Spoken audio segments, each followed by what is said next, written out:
In considering rationality, relativity, and objectivity, let's think of Feldman's case about he's a thief. He's a thief. So you're on the jury hearing the case of he's a thief. He's accused of robbing a bank. The evidence that's presented against thief isn't very convincing.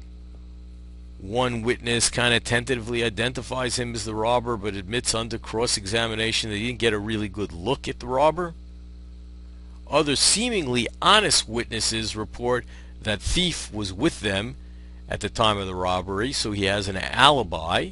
They don't have fingerprints, suspicious financial dealing, past record to indicate that he was guilty. But suppose, even though they at trial they don't have any good evidence that in fact thief has robbed the bank. Suppose the witnesses are paid off to support his alibi, and the police have done a really bad job investigating the case. Okay, that's the example.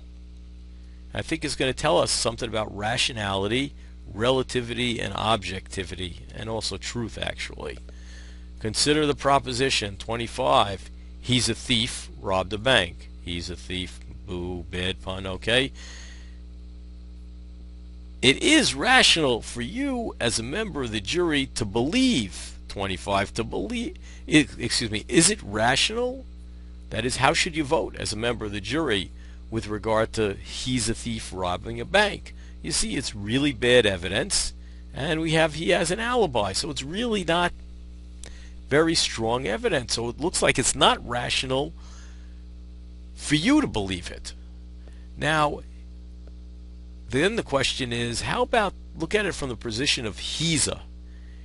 Is it rational for Heza to believe that he's a thief robbed a bank? Well, he was there, right? He did it. The way we're making out the case is, he paid everybody off, but he knows. So it's rational for him to believe it. It's not rational for you to believe it. But then the final question is 25 true? Well, by the way we specified the example, that's the way the world is, right? So notice what we have. We were in a situation where one person has no evidence to go back and forth, that either convinces you that he robbed it or didn't rob it. So he's the person on the jury. It's rational for that person not to believe the proposition. That is, suspend judgment in this case. It's rational for the guy who committed the crime, Heza, to believe it. And notice, but in this case, 25, that is, he's a thief, robbed the bank, is in fact true. That's the way the world is. So the idea is rationality is relative. And what is it relative to? It's relative to the evidence that you have. What's rational for one to believe at any given time is relative to the evidence one possesses. You, as a member of the jury, don't have convincing evidence to believe the proposition, strong evidence to believe that proposition, because any evidence you have, there was a counterweight that he had the alibi. The difference for Heza, he knows what the story is. He has no reason to believe that he's has not robbed the bank. But truth, on the other hand, is not objective. It doesn't depend on who we're talking about. Rather, what's true depends on how the world actually is, regardless of the evidence one possesses, that should say, or lacks.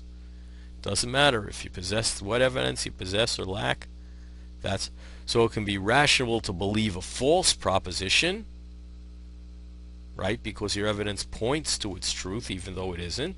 And it could be irrational to believe a true proposition.